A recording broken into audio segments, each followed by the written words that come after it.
এরে তারিকা তোরে মনে করছি বুঝতে বেড়া তুই একখানা ভালো হলা শিক্ষিত হলা চার্চের মতো একটা ভাব আছে। তুই দে বেড়া জন্মের খাড়াইস তুই এই যে জামাত ইসলামের যে ইয়া আছে প্রতীক আছে এটা নিয়ে কি কইছস?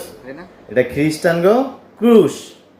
এটা গাদার বাচ্চা গাদা এর তারিখ কে তুই চিনস নি ক্রুশ কি এরে কয়?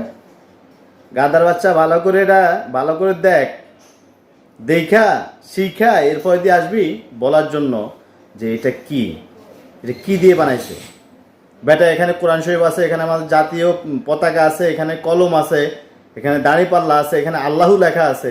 তুই তো একটা গর্দপ্রে তারিকা, তুই কি লেগা খামোখাই রাজনীতির মধ্যে আইসস? তুই পারস কিছু, জানোস কিছু? ওটা পাগল কোথাকার। জামাতের নতুন লগোটা খেয়াল করছেন? দেখে একটা খ্রিস্টান মিশনারি চার্চের মতো একটা ভাব আছে না? আর এই যে দাড়িপাল্লা সহ সার্বিক বিষয়টা মনে হচ্ছে যে এটা ক্রুশের মতো, মনে হচ্ছে যে যীশু খ্রিস্ট এরকম করে ঝুইলা আছে এখানে, তাই না?